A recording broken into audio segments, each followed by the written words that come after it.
اور ملک کی آزادی کا چراغ روشن کرنا شروع کر. انہوں نے ایک تحریک شروع کیا, کئی چیزیں شروع کی, میں سب کو چھوڑتے جا رہا ہوں. تحریک ریشمی رومال, آج بھی انگلینڈ کے میوزیم میں جائیے, اس کا ڈیٹیل ملے گا. بڑا رومال تھا, اس رومال کے اوپر پیغام لکھ کر کے دے دیا ان کو کہ لے جاؤ, ان کو دے کر کے آ جاؤ. اب رومال گردن پر رکھا ہوا, اس کو کون چیک کرے گا؟ تحریک ریشمی رومال. ان کے شاگردوں میں ایک بہت شاندار شاگرد تھے, مولانا عبید اللہ سندھی. سندھ کے رہنے والے تھے, بعد میں مسلمان ہوئے تھے, اور ایسے پکے مسلمان اور ایسے پکے عالم دین بنے. شیخ الہند مولانا محمود حسن دیوبندی رحمت اللہ علیہ کے شاگردی کا حق ادا کیا. انہوں نے کابل کے اندر ایک حکومت بنائی, جلا وطن حکومت جسے بولتے ہیں, ملک سے باہر جو قائم کرتے ہیں. اس حکومت کا پہلا پریزیڈنٹ سردار کن کو بنایا تھا مولانا, دماغ میں ہے؟ کون سنگھ ہے نا؟ نہیں نا, ولبھ بھائی پٹیل تو برسوں کے ہیں, اس وقت پیدا بھی نہیں ہوئے.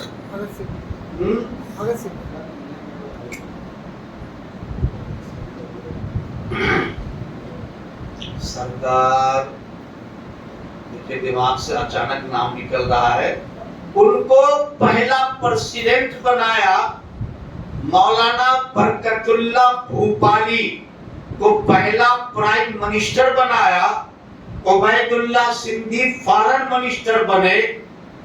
مولانا بشیر تھے, ان کو ڈیفنس منسٹر بنایا.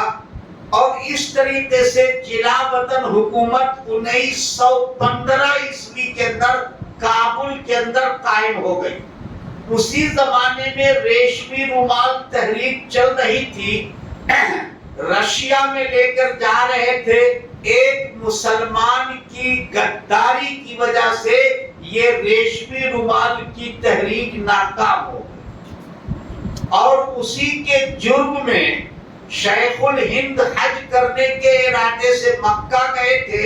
سوچا وہاں سے تڑکی جائیں گے, وہاں کے خلیفہ سے مل کر کے یہاں کا پلان سیٹ کریں گے کہ اگلا پلان کیا کرنا ہے. مکے میں ان کو گرفتار کر لیا گیا اور ان پر مقدمہ چلایا گیا قاہرہ میں, مصر میں. مقدمے چلانے کے بعد فیصلہ ہوا 4 سال ان کو جیل کی سزا, کالا پانی کے اندر بھیج دیا جائے, قید با مشقت کی سزا سنائی گئی. شیخ الہند کے شاگرد مولانا عزیز گل اور شیخ الاسلام جمعیت علماء ہند کے سابق صدر, دارالعلوم دیوبند کے سابق شیخ الحدیث حضرت مولانا سید حسین احمد مدنی رحمت اللہ علیہ اس وقت مسجد نبوی مدینہ منورہ میں بخاری شریف پڑھاتے تھے. 13 برس سے بخاری شریف پڑھا رہے تھے. جب خبر ملی کہ استاد کو جیل بھیجنے کا فیصلہ ہوا ہے تو حکومت کو ان دونوں مولانا نے لکھ کر دیا, ہمارے استاد عمر دراز ہیں, کمزور ہیں, جیل کے حالات کو برداشت نہیں کر سکیں گے, اس لیے جیل میں ان کی خدمت کرنے کے لیے ہم دونوں کو ان کے ساتھ جیل میں بھیجا جائے. آج کا شاگرد رہے تو بولو, یہ محمد الرسول اللہ بولو زور سے صلی اللہ علیہ وسلم کے غلاموں کا حال ہے. عیسیٰ علیہ السلام اپنے حواریوں کے ساتھ بیٹھے تھے. 12 حواری تھے. کتنے تھے؟ کہ 12 حواری، جیسے رسول اللہ کے صحابی ہے نا، اسی طرح عیسیٰ علیہ السلام کے ساتھیوں کو کیا بولتے؟ حواری۔ 12 حواری کے ساتھ بیٹھے تھے۔ یہودی بادشاہ کی طرف سے پولیس والے عیسیٰ کو گرفتار کرنے کے لیے آئے۔ سارے کے سارے حواری اپنی جان لے کر بھاگ کھڑے ہوئے۔ کسی نے عیسیٰ علیہ السلام کو بچانے کی کوشش ارے بولو نا نہیں کیا۔ کسی نے یہ نہیں کہا کہ ہم عیسیٰ علیہ السلام کے ساتھ ہم کو بھی جیل میں لے کر کے چلو۔ سب بھاگ کھڑے ہوئے۔ ان میں سے ایک ہندوستان میں آئے تھے، مالابار کے علاقے میں پہلا چرچ اسی علاقے میں قائم ہوا تھا۔ ایک وہ تھے اور ایک یہ ہے غلامان محمد، جنہوں نے اپنے استاد کے ساتھ خود لکھ کر دیا کہ ہم کو جیل میں بھیجا جائے۔ مالٹا کی جیل میں تشریف لے گئے۔ نہ عزیز گل حافظ، نہ محمود حسن حافظ، نہ حسین احمد حافظ۔ رمضان آیا، محمود حسن نے کہا شاگردوں سے، حسین احمد لگتا ہے کہ اس بار جیل میں ہم لوگ تراویح میں قرآن مکمل نہیں سن سکیں گے، کیونکہ نہ میں حافظ نہ تم حافظ، تو قرآن سنائے گا کون؟ سورہ تراویح پڑھنا پڑے گا۔ حسین احمد مدنی نے کہا حضرت آپ دعا فرما دیجئے، انشاءاللہ اللہ پورا کرا دیں گے۔ صبح سے شام تک ایک پارہ قرآن یاد کرتے اور عشاء کے بعد تراویح میں وہ ایک پارہ قرآن حسین احمد مدنی سنا دیتے۔ 1 مہینے میں قرآن کے حافظ ہو گئے، جیل کے اندر قرآن کے حافظ ہوئے۔ 4 سال جیل میں رہنے کے بعد آزادی ملی 1920 عیسوی کے اندر۔ یاد رکھیے گا ہندوستان کے حالات بدلتے چلے گئے۔ اسی زمانے میں 1900 غالباً 39 کا زمانہ ہے شاید، جب ہندوستان کی ایک عظیم ترین جنگ آزادی کی شخصیت، سورما رہنما مولانا محمد علی جوہر، نام سنا ہے نہیں سنا؟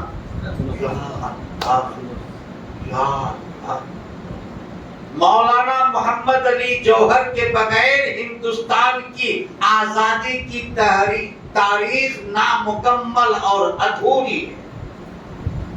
گول میز کانفرنس تھی 1930 میں انگلینڈ کے اندر، وہاں گئے اور انگریزوں سے وہاں ان کی کانفرنس میں کہا یا تو ہندوستان کو مکمل آزادی دو، آزادی کا آرڈر لے کر جاؤں گا، ورنہ میں غلام ہندوستان میں جانے کو تیار نہیں ہوں۔ انگریزوں نے آزادی نہیں دیا اور اتفاق سے وہی ان کا انتقال ہوا۔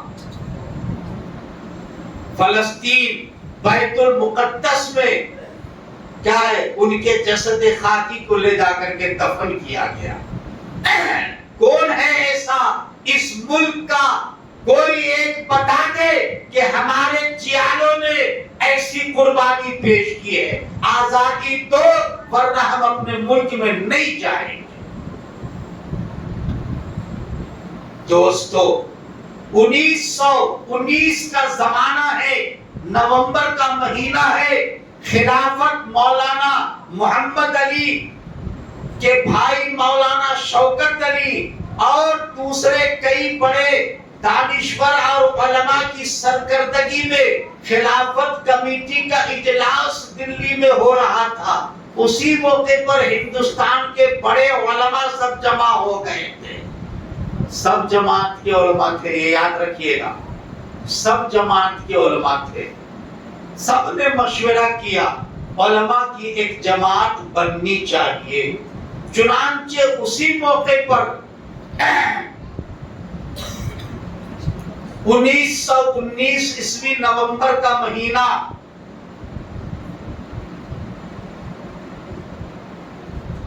ایک جگہ پر مشورہ ہوا، اور مشورہ ہوا کہ ٹھیک ہے علماء کی ایک جماعت بنے۔ اسی وقت مشورے سے طے ہوا کہ اس جماعت کا نام جمعیت علماء ہند رکھا جائے۔ اس وقت اس کے صدر مفتی کفایت اللہ صاحب جو دلی ہی کے رہنے والے تھے، مدرسہ امینیہ کے اندر استاذ تھے، اس کے محتمم تھے مولانا مفتی کفایت اللہ کو پہلا صدر، اور مولانا احمد علی سعید وہ بھی دلی کے تھے اور بڑی شاندار تقریر کرتے تھے، ان کو جنرل سیکریٹری بنایا گیا 1919 میں۔ شیخ الہند مولانا محمود حسن دیوبندی، شیخ الاسلام حسین احمد مدنی، یہ لوگ جب مالٹا کی جیل سے رہا ہو کر بمبئی آئے 1920 کے اندر، ایک بڑا اجلاس ہوا بمبئی۔ اسی اجلاس میں موہن داس، آگے بولو،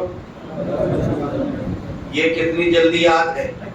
جتنی جلدی یہ یاد ہے، میں تنقید نہیں کر رہا ہوں، یاد رہنا چاہیے، ہمارے دیش کے بڑے رہنما ہیں وہ، اسی طرح اور بھی نام یاد رہنا چاہیے۔ موہن داس کرم چند گاندھی بھی اس پروگرام میں جو بڑا استقبالیہ اجلاس ہوا تھا موجود تھے، مشورے ہو رہے تھے۔ شیخ الہند کی نظر پڑی اور کہا کہ وہ جو سامنے بیٹھا ہوا ہے دبلا پتلا نوجوان، اسے آگے بلاؤ۔ آگے بلایا گیا، لوگوں سے کہا، تعارف پوچھا، کہا کہ یہ بھی کانگریس کے ایک کارکرتا ہے، آزادی کی تحریک سے جڑا ہوا نوجوان ہے، افریقہ میں وکالت کرتے تھے، وکالت کو چھوڑ کر کے آ گئے ہیں، اپنے ملک کی تحریک آزادی سے جڑ گئے ہیں۔ شیخ الہند نے کہا، مجھے اس جوان کی پیشانی میں ایسا لگ رہا ہے کہ اگر اس کو ساتھ لے کر ملک کی آزادی کی تحریک چلائی جائے تو کامیابی ملے گی۔ موہن داس کرم چند گاندھی جی کو جمعیت علماء ہند والوں نے اپنے پلیٹ فارم سے، اپنے خرچہ سے 3 برس تک پورے ملک کے مختلف علاقوں میں پھرایا، برادران وطن کے درمیان لے گئے، بڑی بڑی سبھائیں کروائی اور ان کو لوگوں میں پاپولر کروایا۔ لکھنؤ کے اندر جمعیت علماء کا اجلاس ہوا، مولانا عبد الباری فرنگی محلی جو اس وقت جمعیت علماء یوپی کے صدر تھے، انہوں نے مائک پر آ کر اعلان کیا کہ آج سے موہن داس کرم چند گاندھی جی کو مہاتما کا خطاب دیا جاتا ہے۔ آج سے ان کو موہن داس کرم چند گاندھی نہ کہا جائے، آج سے ان کو مہاتما گاندھی کہا جائے۔ یہ اس لیے تاکہ برادران وطن ان کی عزت کرے، ان کی بات مانے اور آزادی کی تحریک سے لوگ جڑ جائیں۔ اس طریقے سے گاندھی جی کو اس آزادی کی تحریک کا کیا سینٹرل مین بنایا گیا یا بنے، اور ان کی سرکردگی میں آخری میں شیخ الہند جب گئے تھے جیل میں، جب مالٹا میں تھے، تو 2 بات ان پر منکشف ہوئی۔ بمبئی کے اجلاس میں انہوں نے کہا کہ جیل میں میں نے 2 بات سمجھی ہے، ایک تو یہ کہ مسلمان اپنے ہر محلے میں، ہر مسجد میں قرآن کی تعلیم کا مکتب شروع کرے۔ ایک بات یہ کہی انہوں نے۔ دوسری بات یہ کہی کہ آزادی کی تحریک صرف مسلمان لڑیں گے تو کامیاب، تینوں لڑتے ان کو ملا لیتے. اس لیے برادران وطن کا ساتھ لے کر، برادران وطن کا ساتھ دے کر، مل جل کر کے آزادی کی تحریک کو چلانی ہے. چنانچہ اس کے بعد سے یہ مزاج بنا مسلم رہنماؤں اور علماء کا، اور پھر برادران وطن کا ساتھ لے کر اور ان کا ساتھ دے کر گاندھی جی کی قیادت میں آزادی کی تحریک کا آخری دور شروع ہوا. نام بولنے کی ضرورت نہیں ہے. آخری دور کے آزادی کی تحریک میں جن مسلم رہنماؤں نے بڑا بڑا کام کیا، ان میں دو چار نام بولیے. یہاں بچے بیٹھے تھے نوجوان، چلے گئے کیا اٹھ کے؟ ان کو ڈر لگا کہ کہیں آگے پھر نہ پوچھ لیا جائے، اس لیے چلے گئے کیا؟ دو چار نام بولیے تو مسلمان رہنماؤں کا آخری کے. ارے جنہ تو چلے گئے پاکستان، ان کا نام کیوں لے رہے ہو؟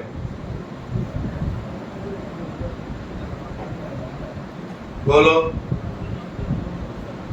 کوئی دو تین مولانا ابوالکلام آزاد مولانا بولے. مولانا ہے، مولانا کا نام بولنے والے. اور بولو ذرا.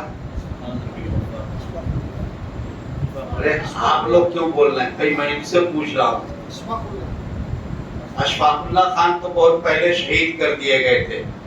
رام پرساد بسمل اور اشفاق اللہ خان کو دونوں ایک ساتھ پھانسی پر چڑھا دیے گئے. ابوالکلام وہی رہ کر کے وہی ایک نام. ارے ایک دو نہیں، آخری زمانے میں جہاں غیر مسلم بھائیوں کے کئی بہت اچھے رہنماؤں اور لیڈروں نے ہندوستان کی آزادی کی تحریک میں دل و جان سے اپنا یوگدان پیش کیا، وہی مسلمان رہنماؤں نے بھی ان سے پیچھے نہیں رہے، آگے بڑھ کر کے اپنا یوگدان پیش کیا ہے. مولانا ابوالکلام آزاد تو سب سے آخری کے ہیں. مولانا حسین احمد مدنی ہیں. مولانا حفظ الرحمان سیوہاروی ہیں. حکیم اجمل خان ہیں. رفیع احمد کدوائی ہیں. سیف الدین کچلو ہیں. ڈاکٹر انصاری ہیں. تو ایک لمبی فہرست ہے. اور آپ کی معلومات کے لیے میں بول رہا ہوں، آخری 9 بج چکا ہے، زیادہ ہو گیا ٹائم، 8:45 تک بولنا تھا. آپ کی معلومات کے لیے آخری میں آ رہا ہوں. اس طرح سے ان لوگوں کی ملی جلی کوششوں کے نتیجے میں ہمارا ملک 15 اگست 1947 کو انگریزوں کے چنگل سے کیا ہوا؟ آزاد ہوا. آزادی دینے والے اس وقت کے کون تھے؟ انگریز کے آفیسر. نام بولو جی، نام بولیے. نہرو انگریز کے آفیسر تھے. ارے وہ تو ہندوستانی تحریک کے ایک رہنما تھے.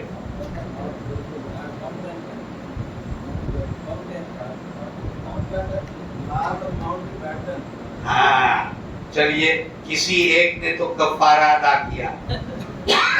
مسجد میں ایک آدمی اعتکاف میں بیٹھا تو پورے گلی کی طرف سے ہو جاتا نہیں ہو جاتا؟ اگلے بولے تو سب کی طرف سے ہوا کہ نہیں ہوا؟ لارڈ ماؤنٹ بیٹن آخری وائسرائے تھے جن کے دستخط سے ہندوستان کو کیا ملی؟ آزادی ملی. میں جو بات بولنے جا رہا تھا بولا نہیں، بولوں کہ چھوڑ دوں؟ ٹائم نہیں ہے.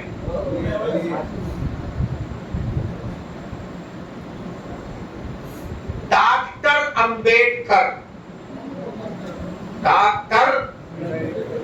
بھیم راؤ امبیڈکر جب ایم پی کے لیے کھڑے ہونے لگے تو پورے ہندوستان میں کہیں سے ان کو ٹکٹ نہیں دیا گیا.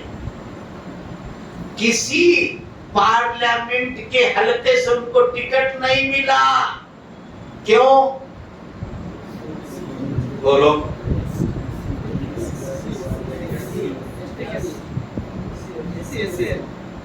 اس وقت ایس سی ایس ٹی کا لفظ نہیں تھا, یہ تو بعد میں بنا ہے. اس وقت تک ایس سی ایس ٹی کا ورڈ کیا ہے, کانسٹیٹیوشن میں نہیں آیا تھا.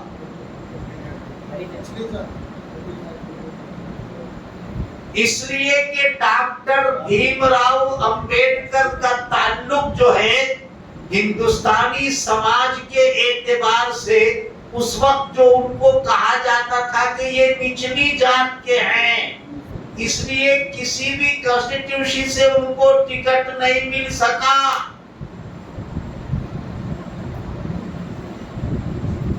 بنگال کے سہروردی نے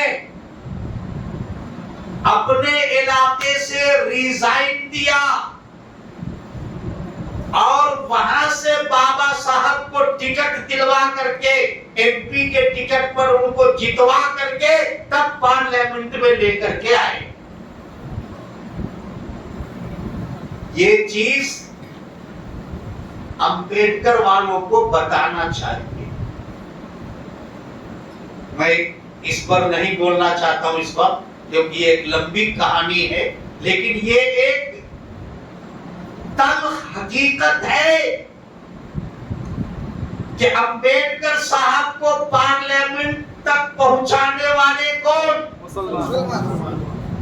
امبیڈکر صاحب کو انگلینڈ بھیج کر, آکسفورڈ یونیورسٹی بھیج کر لا کی ڈگری کروانے والا نواب کون؟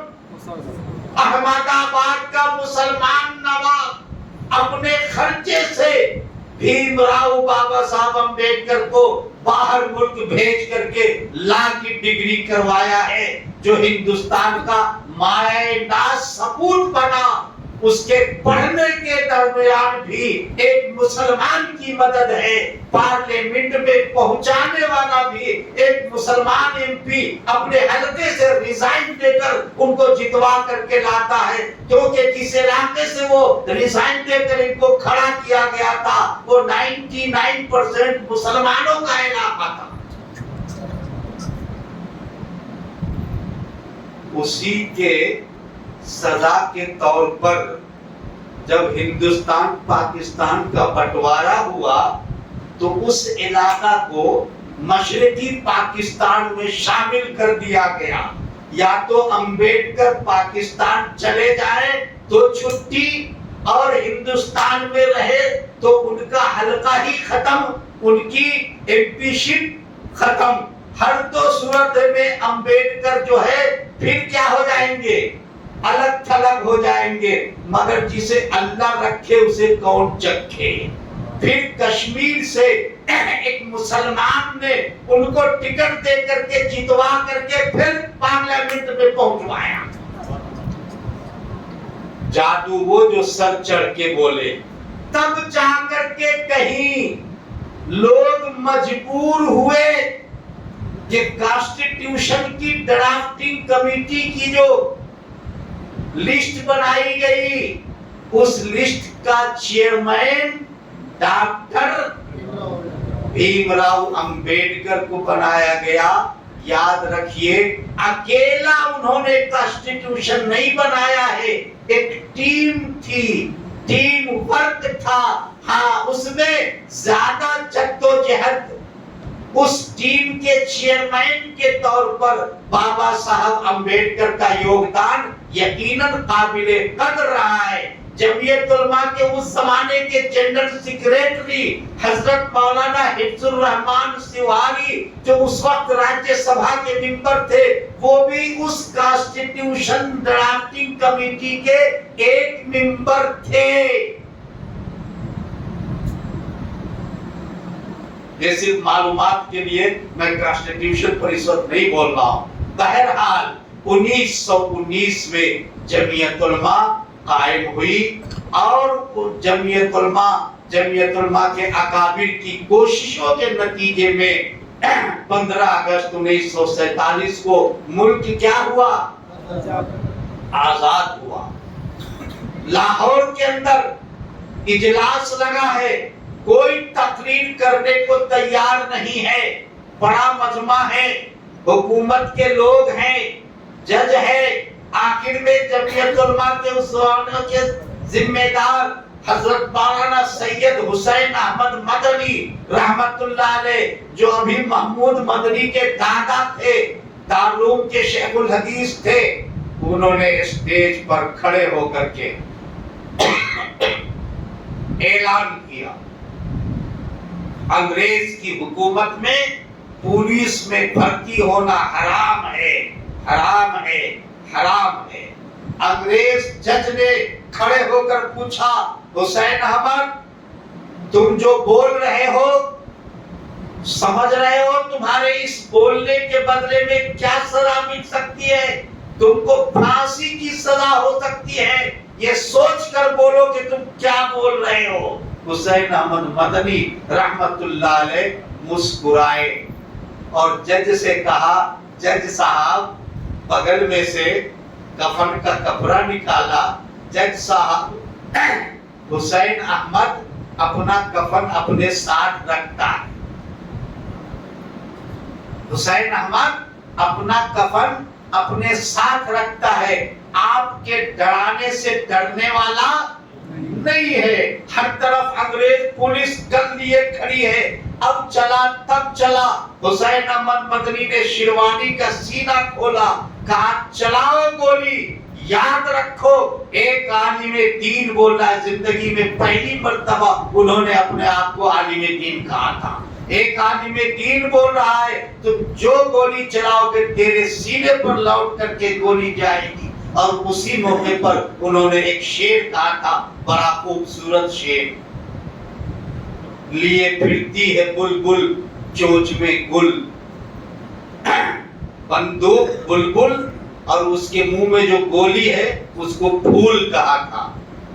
لیے پھرتی ہے بلبل چونچ میں گل، یعنی بندوق کی گولی لے کر کے یہ پولیس والے پھر رہے ہیں. شہید ناز کی تربت کہاں ہے، تلاش کر رہے ہیں کہ شہید ناز جو شہید ہو گیا ہے اس کی قبر کہاں ہے، اس پر لے جا کر پھول چڑھائے. یعنی حسین احمد کو تلاش کر رہے کہ گولی چلائے. دوستو ایسی قربانیوں کے بعد تب جا کر کے مولانا ابوالکلام آزاد نے احمد نگر جیل کے اندر 3 سال کا زمانہ کاٹا. نہرو وہی تھے، گاندھی جی وہی تھے اور کئی لوگ وہی تھے. قید و بند ان کی بیوی کلکتہ میں گزر گئی، زلیخا خاتون، اور مولانا آزاد جیل میں ہے. انگریزوں نے خط لکھا، بیوی کے جنازے میں شرکت کرنے کے لیے آپ جا سکتے ہیں. جواب دیا، میں انگریز کی طرف سے مہلت لے کر اپنے بیوی کے جنازے میں جانا پسند نہیں کروں گا. ایسی قربانیوں کے بعد تب یہ ہمارا دیش آزاد ہوا ہے. جمعیت علماء نے آزادی حاصل کرنے کے بعد اپنی محنت کا رخ سماج کی اصلاح، تعلیمی ترقی، بھلائی، فروغ، جمجا سوشل ویلفیئر جسے بولتے ہیں، اس کی طرف جناب انہوں نے موڑ دیا. ملک میں کبھی فساد ہوا، جمعیت علماء آگے آئی. زمینی اور آسمانی آفت آئی، جمعیت علماء سب سے پہلے آگے آئی. اور جب ملک کے اندر مسلم نوجوانوں کو ناحق گرفتار کر کر کے جیل کی سلاخوں کے پیچھے پھینک دیا گیا، کوئی جماعت آج تک ان کو چھڑانے کے لیے آگے نہیں آئی ہے. صرف اور صرف جمعیت علماء ہند ہے جو اب تک سینکڑوں نوجوانوں کو سپریم کورٹ سے مقدمہ لڑ کر کے جن کے پھانسی کا فیصلہ ہوا تھا، ایسے نوجوانوں کو سپریم کورٹ سے رہا کروا کر ان کے بال بچوں میں ان کو بھیجا ہے. یہ ہے جمعیت علماء ہند. دوستو آپ نے سرگپی میں مولانا کی نگرانی میں، قیادت میں، مولانا آصف صاحب کی نگرانی میں جو جمعیت علماء ہند کی شاخ قائم کرنے کا ارادہ کیا ہے اور قائم کیا ہے، یہ بہت ہی مبارک قدم ہے۔ آج بہت ساری جماعتیں اپنے اپنے اعتبار سے ملک، ملت اور سماج کی خدمات انجام دے رہی ہیں۔ ہم کسی جماعت کا نہ نام رکھتے ہیں نہ ان کی خدمتوں کو گھٹاتے ہیں، سب اپنے اپنے اعتبار سے ٹھیک ہیں، لیکن جمعیت علماء اس وقت تھی جب کوئی جماعت نہیں تھی، اور انشاءاللہ اس وقت بھی رہے گی جب کوئی جماعت نہیں ہے۔ اس لیے جمعیت علماء کا ساتھ دینا ہمارا ایمانی اور اخلاقی فریضہ ہے۔ اللہ آپ لوگوں کی مدد کرے اور جمعیت علماء کو جو قائم کیا ہے اس واسطے سے قوم اور ملت اور ملک کی خدمت کرنے کا موقع دے، اور اپنے آپ کو کسی سے ڈرنے کی ضرورت نہیں ہے۔ یہ ملک جتنا سب کا ہے اتنا آپ کا بھی ہے۔ اس ملک کی ذمہ داری بھی آپ پر اتنی ہے، اور اس ملک پر حق بھی آپ کا اتنا ہی ہے۔ نہ کسی سے پیچھے ہٹنا ہے، نہ کسی سے ڈرنا ہے، بلکہ سب کے ساتھ مل جل کر اس دیش کی تعمیر و ترقی اور بھلائی میں سب سے آگے بڑھ کر کے ہم کو عبدالحمید کے طریقے سے اور اسی اشفاق اللہ خان کے طریقے سے، اے پی جے عبدالکلام کے طریقے سے، اور آج کی صوفیہ خاتون بیگم کے طریقے سے ہم کو اپنے دیش کے لیے بڑی سے بڑی قربانی دینے کے لیے تیار رہنا ہے۔ اپنے دیش پر آنچ نہیں آنے دینا ہے، انشاءاللہ۔ اللہ ہم سب بولیے سب انشاءاللہ، بولیے سب انشاءاللہ، بولیے سب انشاءاللہ، بولیے سب انشاءاللہ، سب ہاتھ اٹھا کر بتائیے سب انشاءاللہ۔ مبارک مبارک، اللہ قبول فرمائے۔ وما علینا الا البلاغ۔ جزاک اللہ احسن الجزا۔ حضرت والا کا ہم تہہ دل سے شکر گزار ہیں۔ سرزمین سرگپا میں جنگ آزادی کے عنوان پر شاید میرے ناقص علم کے مطابق یہ پہلی مرتبہ ہے جس کے اندر ہندوستان کی مکمل آزادی کی تاریخ کو 1 گھنٹے کے اندر سمیٹنے کی کوشش کی گئی، اور آج کے اس اجلاس میں ہم تمام آئے ہوئے مجمع سے یہ گزارش کرتے ہیں کہ یہاں سے ایک بات ضرور لے کر جاؤ، وہ یہ ہے کہ ہندوستان کی آزادی میں ہم برابر شریک ہیں، بلکہ ہندوستان کی آزادی میں سب سے پہلے آزادی کی آواز لگانے والے مسلمان ہیں، اور مسلمان کب سے کب تک رہا حضرت کے بیان سے الحمدللہ واضح ہو چکا۔